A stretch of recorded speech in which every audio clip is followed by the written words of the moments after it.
হারিয়ে এখন আমার একমাত্র অবলম্বন এই মদ, এই মরণ বিষ। না, তুমি আর মদ খাবে না। তাহলে কি করব আমি? কি নিয়ে বাঁচবো? আমি আবার তোমার চাকরি ফিরিয়ে দেওয়ার ব্যবস্থা করব। আবার তুমি চাকরিতে জয়েন করবে। ক্রিমিনাল সন্ত্রাসীদেরকে ধরার জন্য তুমি আমাকে হেল্প করবে। পুলিশের লোকের উপর এখন আর আমার বিশ্বাস নাই। হাতের 5 আঙ্গুল যেমন সমান না, তেমনি ডিপার্টমেন্টের সব পুলিশ একরকম নয়। সত্যি যদি আপনি আইনের সেবা করতে চান, অপরাধীদের ধ্বংস করতে চান, তাহলে আমি আপনাকে অবশ্যই সাহায্য করব। That's good. এই নাও। কসাইয়া, খুন করায় ওর পেশা। হ্যাঁ, ছাত্রনেতা মারুফের হত্যাকারী। আপনি আমাকে 24 ঘন্টা সময় দিন, আমি আপনাকে কসাইয়ার সন্ধান এনে দেব। একটা নেতে যেমন তেমন, দুইটা নেতে রুগী, তিনটা নেতে রাজা বুঝে, চারটা নেতে সুখে, বাবা সবাই সুখে। কে বাবা? লোহার টুকরা নাকি? দেখি তো, তাই তো। লোহাটা আবার রাস্তার মাঝে পালাইছে কেডা? মোটামুটি ওজন তো ভালোই আছে। যাই ভাঙ্গারির দোকানে, আলিক ভাইয়ের দোকানে যাই, এইটা বেচা আরো 2টা পুড়িয়া পামো, মজা করে খামো। যাই বাবা, একটা নিতে যেমন তো করে আবার সুখে, সবাই সুখে বাবা। আলিক ভাই লোহার টুকরা পাইছি, এই দেখো।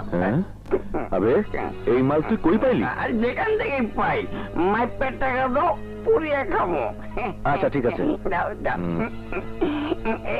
এলো, যা। একটা নেতে যেমন তেমন, দুইটা নেতে রুগী।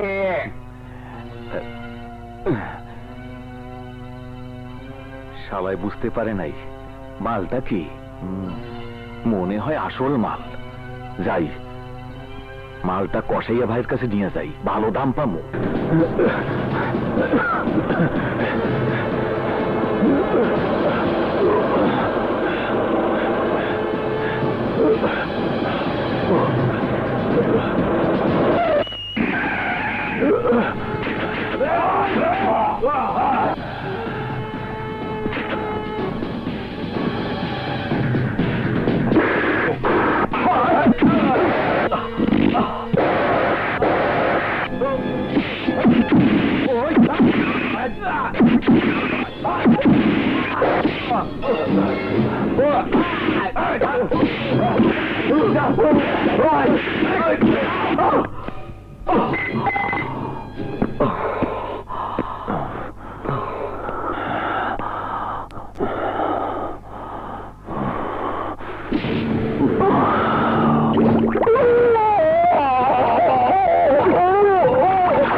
ছাত্রনেতা মারুফকে কার আদেশে খুন করেছিস?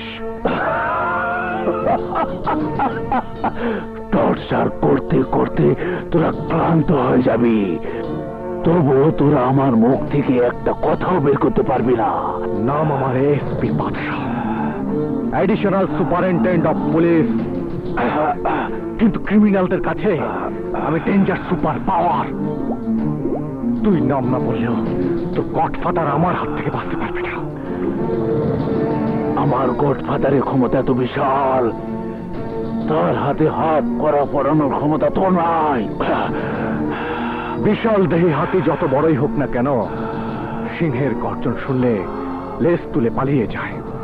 মামুন, যতক্ষণ পর্যন্ত ওর মুখ থেকে নাম বের করতে না পারবে, ততক্ষণ ওর উপরে টর্চার চলতে থাকবে। Okay sir.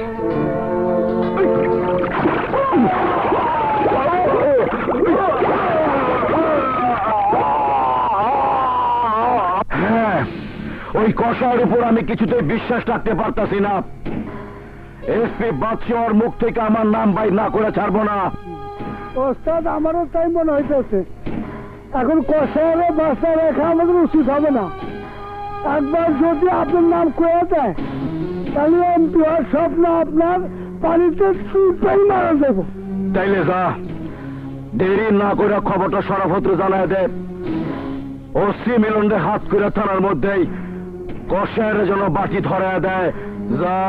Excuse me sir, এমন কাজ করতে যাবেন না। কি কইতেছস মিলন? হ্যাঁ স্যার, থানায় কড়া নিরাপত্তা চলছে। আমি কেন, আমার বাবারও ক্ষমতা নাই কসাইয়া পর্যন্ত পৌঁছানোর।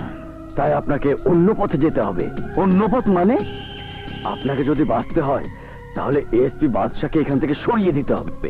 ঠিক আছে, খুব তাড়াতাড়ি ওরে বাটি ধরানোর ব্যবস্থা করতেছে। আজকে তাজা খবর, এসপি বাদশার সঙ্গে সাক্ষী কাজের অবৈধ সম্পর্ক। বাদশা, এদিকে আয়। কি হয়েছে মা?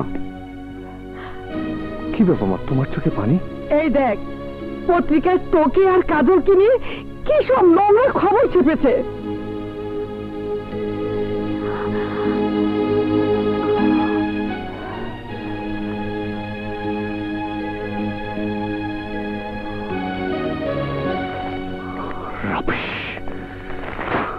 সবই আমার বৃত্তের ষড়যন্ত্র।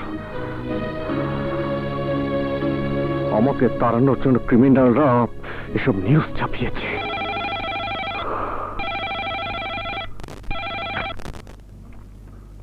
হ্যালো, হোয়াট ইজ দিস বাদশা?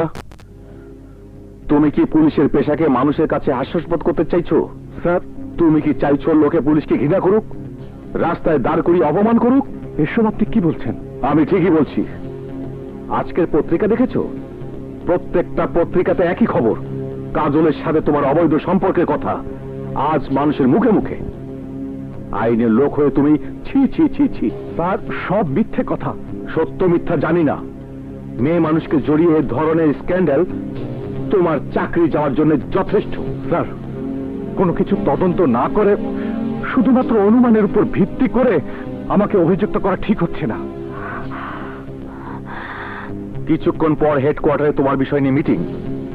আমি ভেবে পাচ্ছি না ঊর্ধ্বতন কর্তৃপক্ষকে আমি কি জবাব দেব। জবাব প্রয়োজন আমি দেব স্যার। নিরাপত্তার জন্য একটা অসহায় মেয়েকে শুধুমাত্র আমার বাড়িতে আশ্রয় দিয়েছি, এর বেশি কিছু নয়। শুকনো কথায় চিড়ে ভিজবে না বাদশা। কাজলের নিরাপত্তার প্রয়োজন ছিল তুমি আমাকে বলতে। নিজের বাড়িতে ওকে নিয়ে যাওয়ার কি প্রয়োজন ছিল? ছি ছি ছি ছি। বিশ্বাস করুন স্যার, পত্রিকার খবর সম্পূর্ণ মিথ্যে বানোয়াট। এটা আমার বিরুদ্ধে ষড়যন্ত্র স্যার। বাদশা, ফোনটা আমাকে দে। মা, দে বলছি।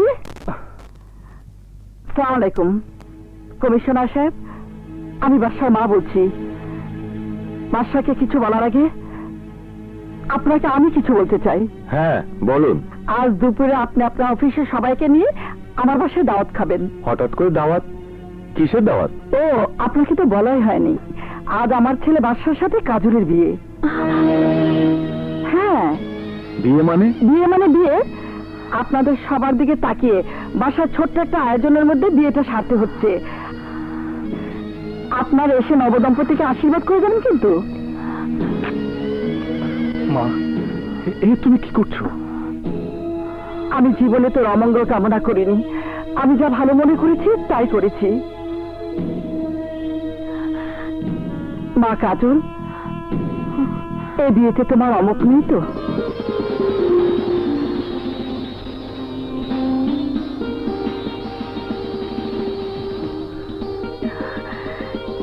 না মা।